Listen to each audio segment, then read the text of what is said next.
right, welcome to week 3 of our video blog this month with Structure M. And this month we are talking all about social media. And as I mentioned before, we have the lovely Olivia with us, and she is breaking it down, letting us know everything that we need to know, the ins and outs, the tips and tricks.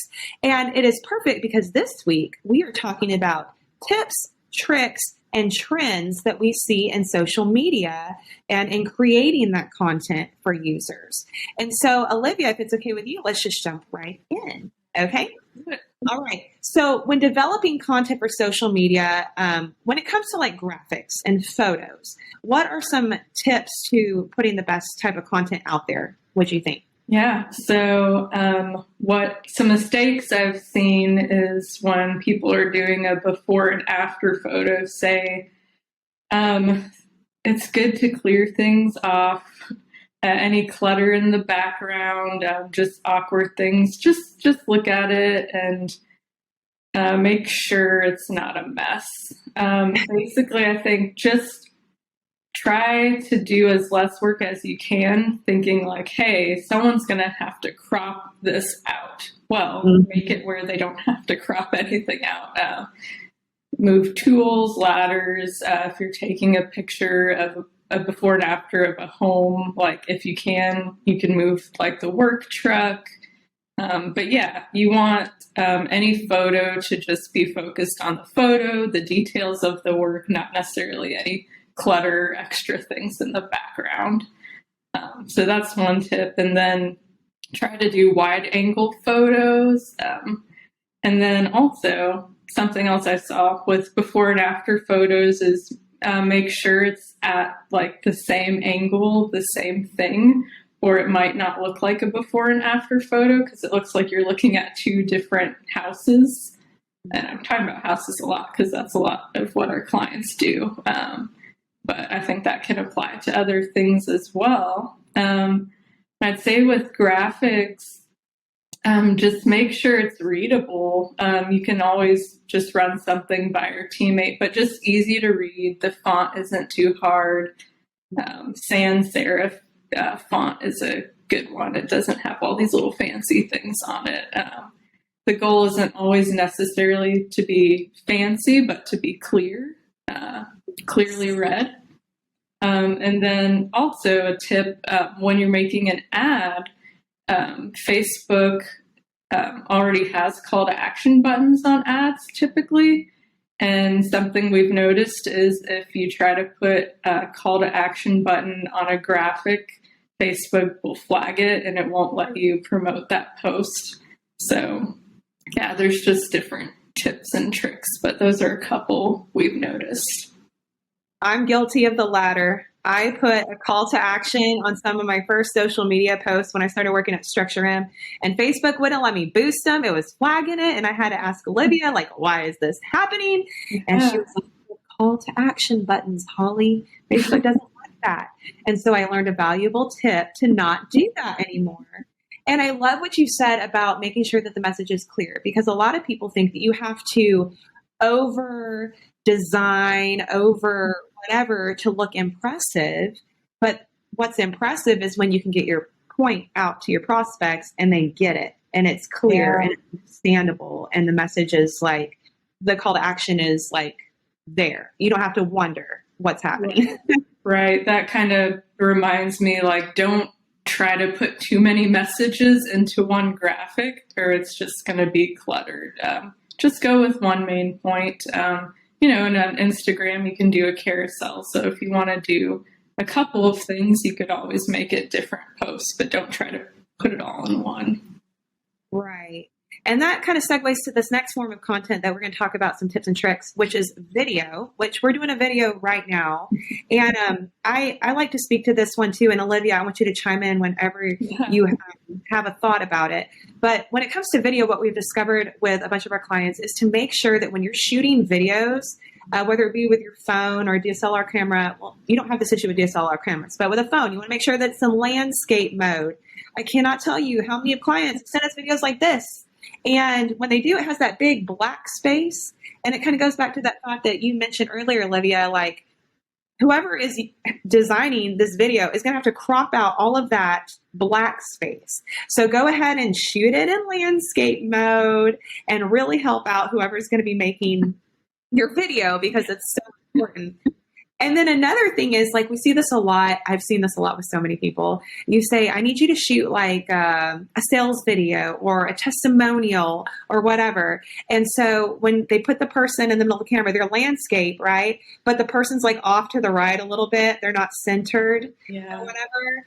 And isn't that frustrating? Like when you're looking at it and you're like, that person's off center. Yeah, it's just going to draw your eyes somewhere else and kind of distract you a little. Message. Yeah. And like you said, even in like the pictures, making sure that the background is kind of clear, clean from clutter, that type of stuff is critical. And then using these different software programs, things like Canva and things like that, where you can add like lower thirds to put a person's name or their position of who's talking. All that stuff is incredibly helpful to the visual experience of watching a video. And adding music. I know you don't have to add music, but it's a really nice touch if it's tasteful. I've seen videos where they add like this crazy music in the background, but they're talking about a very like serious topic. Have you ever seen that? And It's like, it's such a distraction. Like, this is like really upbeat music, but this is really like serious moment. And the music doesn't match the moment. So it's important that we're consistent and this goes to content and video content as well. Consistent with keeping a clean, easy to understand message. You don't want your music too loud. You don't want distractions like somebody's off center or there's some random ladder in the background of the video that's just kind of throwing it all off. You don't want all that stuff. And another like really cool tip for video is if you're doing like an interview with somebody, and we've tested this with some of our videos, is to have them kind of look off like this, like they're talking to someone off camera, because it's interesting if you are the viewer, you get a whole nother aspect of communication. You get to see the body language and how they're interacting with that person. And it tells a whole nother side of the story that you're not necessarily getting if I'm just talking one-on-one straight to you. Does that make sense? Yeah, that's really good. That's so it's going to just, it just adds like a whole another level of dimension. And so if you're doing like a case study or testimonials, we'd highly encourage you to try that. I mean, sometimes it works, sometimes it doesn't. I mean, you have to think about lighting and all that stuff, but it's just another like helpful tip to add more dimension to your videos. And when we're talking about that, lighting, Olivia. Lighting, so important. Yeah. Do you want to speak to that at all? Yeah, just make sure there aren't a bunch of weird shadows where you can't see the person, their entire face is dark. If you can have some natural sunlight, like for me, I have huge windows right here so you can see my face, and I have a lamp strategically in front of my laptop. But yeah, make sure you have good lighting. Just test some things. You can move lamps around kind of like, in a studio, but just make sure you can see the person's face and there's not a huge shadow over them. Right. I just say, like, in today's modern marketplace, there is no excuse to not have good lighting. I have a ring light that costs $19 from Amazon sitting in front of me right now. So anybody can do this. Anybody can be successful when it comes to video, successful when it comes to lighting. It does not cost a lot of money. It's totally doable just with just a little effort. That's all you need, just a little effort, and you can be successful with your video and graphics content that you're putting out there. So one final question for you, Olivia, when it comes to any trends that we're noticing today in social media, I mean, you see a lot of trends like on TikTok and different things, but is there anything that really stands out to you as something that might be like in the coming months, like something to be aware of? Yeah, I would say a trend I see, but that I think it should be something that would stay is just authenticity. People aren't looking for perfection; they're looking for realness, and just a couple of things I've seen that are staying are what I call creator posts. Say a person likes to do it yourself home remodeling things on TikTok. So if you send them, like, maybe you have a product that would be really helpful and you send it to them for free and they use it, like, people love creator posts. They flock to them. So it's like they already have a big audience because they're not necessarily a celebrity. They're someone who creates content and people like it, and they're authentic. And then something else I've seen a lot is brands that are centered around a customer story. It just comes off as very authentic. On YouTube all the time, I see ads and it's always a person telling their story, and people love that kind of stuff. It comes across as more authentic.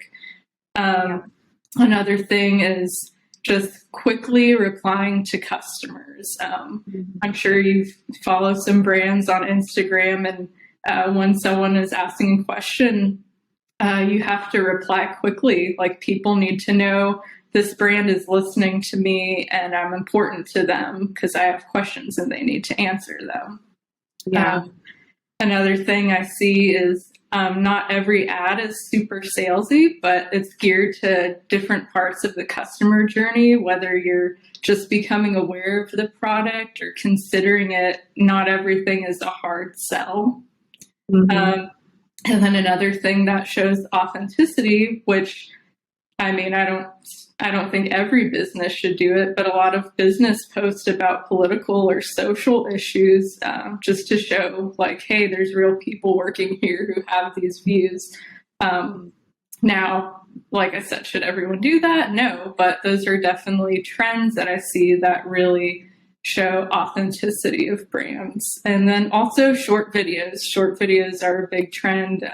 With Instagram Reels and TikTok, that's just kind of a thing, like 15-second videos. And I think longer videos are still good, but a lot of times 15-second videos are pretty real because you're just doing something really quick.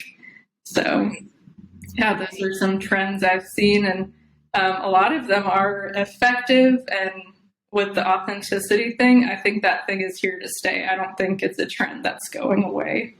Right. People aren't looking for like this perfectly produced video or perfectly designed content. They are looking for something they can easily relate to that's authentic and real to them. And I think you're right. I think authenticity is here to stay, and I am here for it, right? Yes. Well, thank you so much, Olivia, for speaking to the tips, tricks, and trends this week. We will be back next week with another video blog for you guys. Thanks for watching. We'll see you later.